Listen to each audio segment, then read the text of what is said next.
चित्रकला शैली। Question number 1 वर्तमान परीक्षा पैटर्न की विशेषता पर आधारित है। पहला क्वेश्चन है, किशनगढ़ी चित्रकला शैली के संदर्भ में निम्नलिखित कथनों पर विचार कीजिए। इस शैली का स्वर्ण काल महाराजा सावंत सिंह का शासनकाल माना जाता है। इस शैली के चित्रों में पुरुषों के नयन खंजन जैसे तथा महिलाओं के नयन कमान जैसे तीखे दिखाए गए हैं। लाडली दास और अमरचंद इस शैली के प्रमुख चित्रकार थे। उपरोक्त में कौन से कथन सत्य हैं? A B C D. इनमें से डी सत्य, यानी तीन बातें सत्य हैं।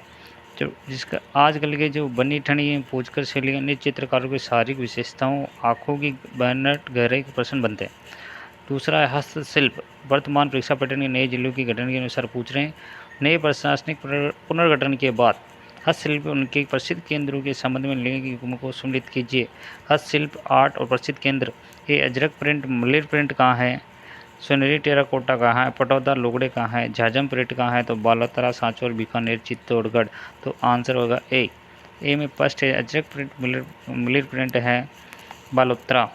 बी में 3 है सोनेरी टेराकोटा कहाँ है? बीकानेर। सी में 2 है पाटौदा के सुगड़ी, सांचौर। और डी में झाजम प्रिंट, चित्तौड़गढ़। तो अजरक प्रिंट पहले बाड़मेर में था, जो अब बालोतरा जिले में आता है। आरबीसी नए जिलों के प्रभाव कला संस्कृति जरूर पूछेगा। तीसरा क्वेश्चन है सत्य कथन पर वर्तमान परीक्षा का पैटर्न और वाद्य यंत्र पर कला पर राजस्थान के लोक वाद्य यंत्रों का संबंध में कौन सा कथन असत्य है? भपंग मेवात क्षेत्र का प्रमुख तत्ववादी है क्या? जिसके जादूगर जहूर खां मेवाती हैं। नड का सुशीर वाद्य थे, जिसके बजाने से कर्नल भील प्रसिद्ध है।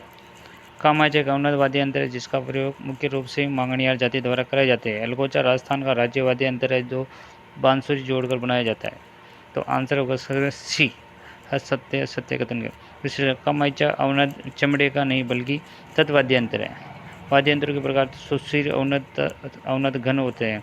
भ्रमित कर आरबीसी का जो पसंदीदा जो तरीका है, उससे इस प्रकार के क्वेश्चन पूछ सकता है आरबीसी।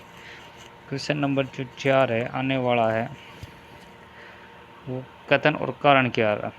जो नया ट्रेंड चल रहा है, कथन और कारण।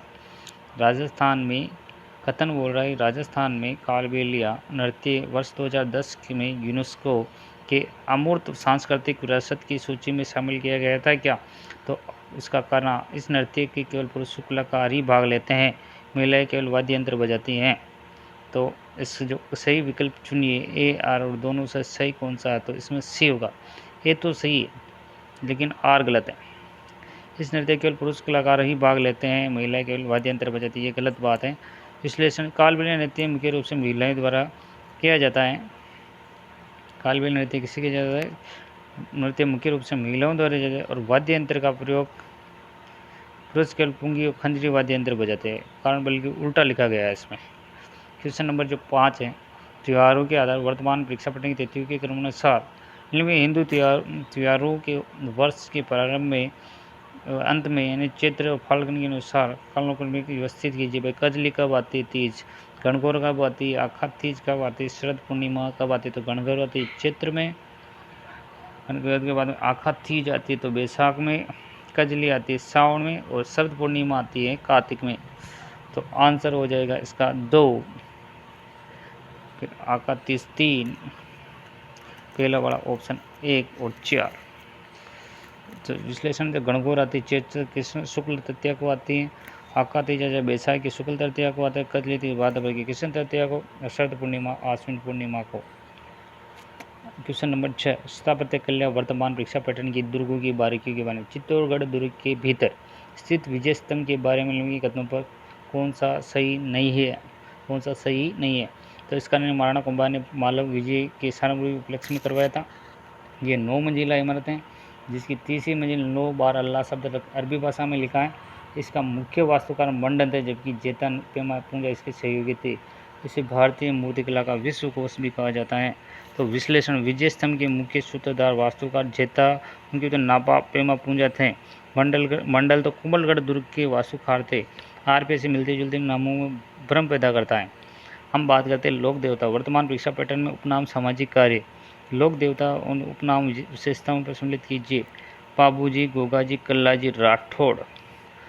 बाबूजी, गोगाजी, कल्लाजी, राठौड़ और देवनारायण जी। इनमें से जो मिलान करना है वह कौन सा होगा? तो पापू जी कल्ला जी राठौड़ जो चार हाथ वाले देवता हैं, और पापू जी है जो लक्ष्मण के अवतार ऊँटों के देवता हैं, और कल्ला जी राठौड़ जो चार हाथ वाले देवता हो गया, और गोगा जी हो गए भाई साहब, गोगा जी हो गए जहर पीर हो गए, गोगा जी हो गए चार पीर, और देवनारायण जी विष्णु के अवतार औषधीय ज्ञान के देवता। क्वेश्चन नंबर 8, साहित्य बोलिए कि वर्तमान परीक्षा पैटर्न ग्रंथि आंतरिक विषय वस्तु। डिंगल शैली के प्रसिद्ध ग्रंथ वेली कृष्ण रुक्मणी री के संदर्भ में कौन सा कथन सत्य है? इसकी रचना पृथ्वीराज राठौड़ ने बीकानेर के जूनागढ़ दुर्ग में की थी। कवि दूसरा आडा ने इस ग्रंथ को 5वां वेद 1900 पुराण कहा था। तीसरा ऑप्शन है, यह ग्रंथ मुख्य रूप से डिंगल और भाषा में यानी पश्चिमी राजस्थान में लिखा गया है। तो इसमें केवल उत्तर होगा 2 और 3 सही। जो विश्लेषण है, जो एक पहला जो दिया गया पृथ्वीराज इस ग्रंथ की रचना घाघरा दुर्ग झालावाड़ में की थी। उन्हें अकबर जहांगीर में रूप में रखा था, जूनागढ़ में नहीं। ये झारी फैक्ट्री पकड़ने का, ये बारीक फैक्ट्री पकड़ने का वाला प्रश्न है। आभूषण के वर्तमान परीक्षा पैटर्न पर देखिए। जो महिलाओं के द्वारा पहने जाने वाले आभूषण में सिर से पैर तक का सही क्रम व्यवस्थित कीजिए भाई। कहाँ कौन सा आभूषण सिर से लेकर पैर तक पहना जाता है? पिछले इसमें बी आएगा। बोरला पहनते हैं, तिमणिया, जंजीर, रिमजोड़। तो बोरला सिर में, तिमणिया गला में, जंजीर कमर में, और रमजोड़ पैर में पहनते हैं। और लोक नाट्य वर्तमान परीक्षा पैटर्न पर लोक नाट्य की सूची से प्रसिद्ध कलाकार सुनित कुचामणि, ख्याल, तमाशा, रमत, स्वांग। तो जानकीलाल भाट, लक्ष्मीराव, वंशीधर भट्ट, सुआ महाराज। इसका आंसर होगा ए में 2 कुचामणि, ख्याल, लक्ष्मी राम, बी में 3 तमाशा है बंशीधर भट्ट, सी में 4 होगा सुआ महाराज तेज कवि रमत लिखने वाले, स्वांग में कौन होता है? जान